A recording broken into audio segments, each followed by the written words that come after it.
For a few months, I've been having a feral cat that comes to my back porch looking for food.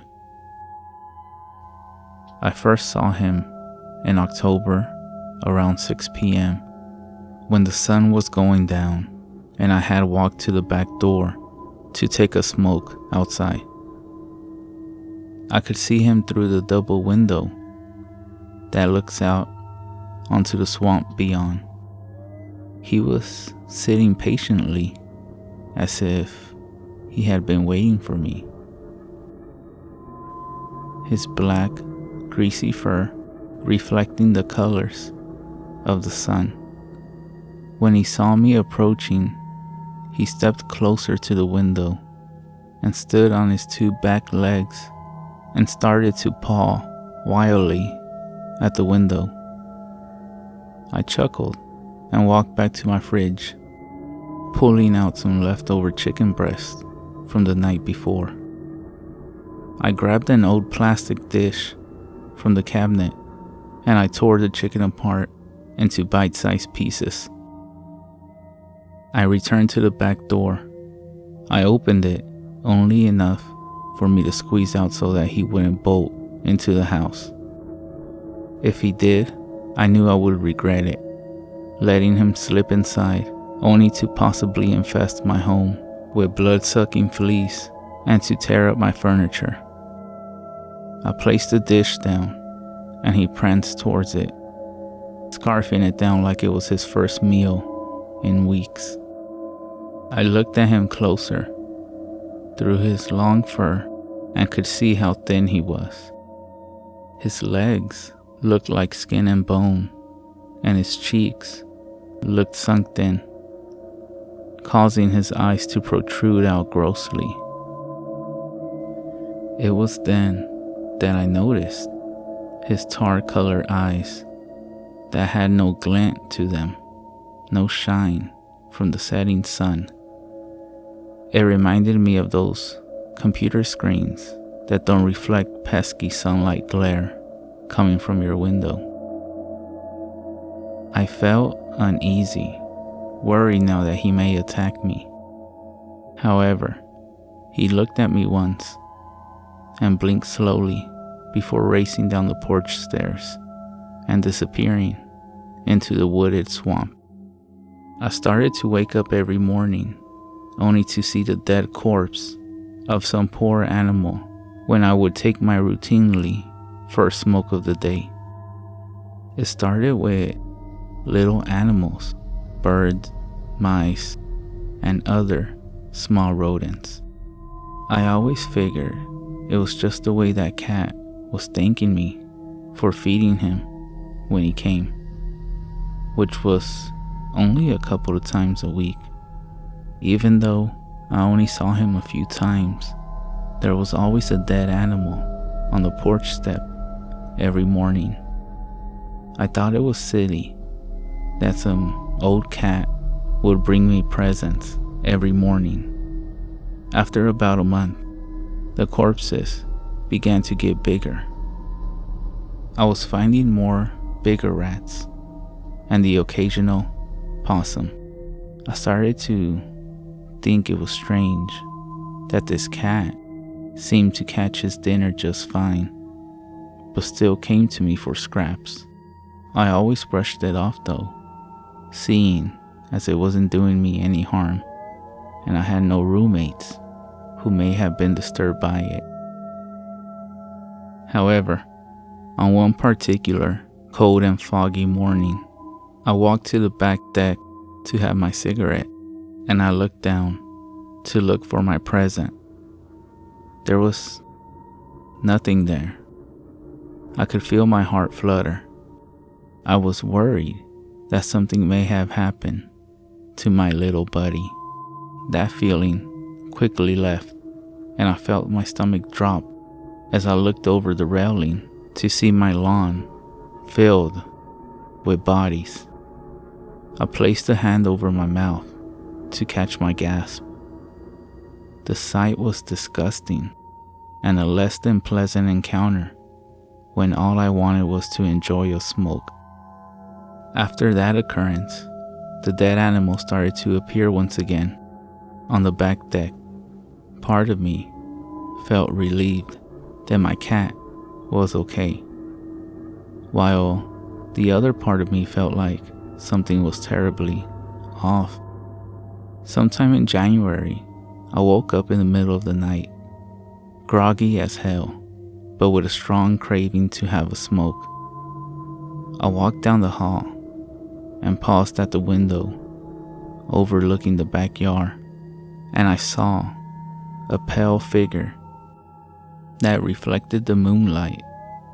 I paused and my eyes widened. Suddenly, I was no longer groggy and the urge to smoke disappeared. The figure looked up at me and I froze. My breathing stopped. I could see its sunken-in eyes staring at me and its spine protruding from its pale skin that had patches of fur peppered.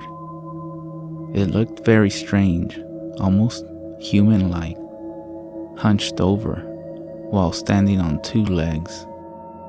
I panicked and I could feel my body growing hot as my heartbeat quickened.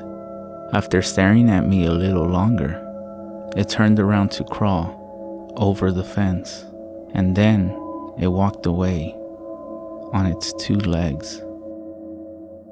I went back to bed, completely terrified. I woke up the next morning and rubbed my eyes, releasing a big yawn. I thought to myself, what a crazy dream I had. I got up from bed and walked downstairs to make myself a pot of French press coffee. I grabbed my pack of smokes and my mug and walked out the back door. I walked to the rail with my mug and crossed my arms and leaned over. I instantly dropped my mug and could hear it shatter on the concrete below. Time felt like it had slowed as I looked around to see corpses lacerated and splayed across my yard. The black feral cat was strategically in the middle of all the dead bodies. No mercy was spared to any of those animals. I felt my stomach heave, and I threw up what was left of my dinner from last night. I felt a chill run down my spine as I remembered what I had seen the night before, and I no longer believed it was a dream. I quickly walked back to the door and locked it shut behind me. It felt surreal, and I couldn't imagine that this was happening to me, but to my dismay, it was. I couldn't be bothered to clean all the bodies. I was too fearful to walk out that door. I stayed inside the house for the rest of the day on my computer, looking for solutions to my problem. Of course, I found nothing but nonsense about some beings called rakes, wendigos, and skinwalkers.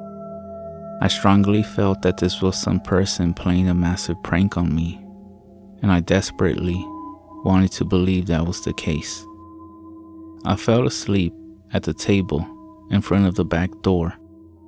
Being the light sleeper that I am, I woke up to a gentle but loud knock at the door, followed by a few more.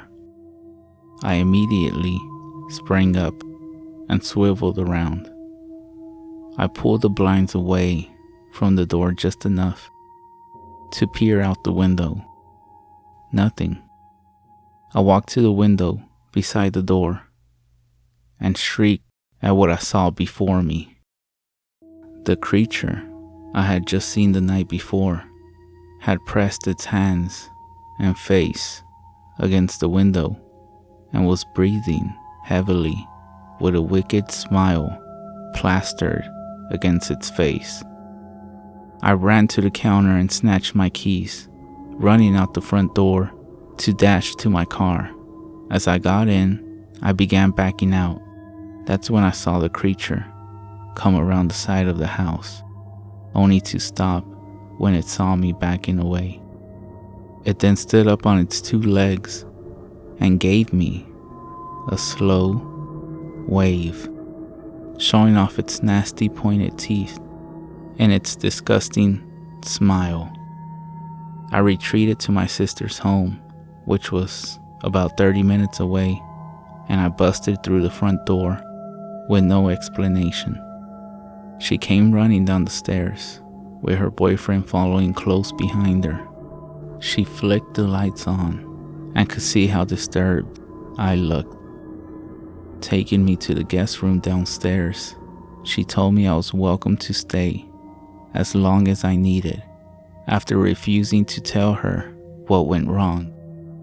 I felt crazy after what I saw, part of me still believing it wasn't real, and another part afraid she would think I was crazy. A few days passed, and I was beginning to feel more at ease. My sister was making breakfast by the time I woke up, and I nodded to her and her boyfriend as I sat down at the table when there was a ring at the doorbell. I went to go see who was there, as I saw my sister was busy and her boyfriend was enjoying a little small talk with her. I opened the door and was surprised to see no one was there. A putrid smell struck my nostrils. I looked down to see the half-rotten body of my feral cat.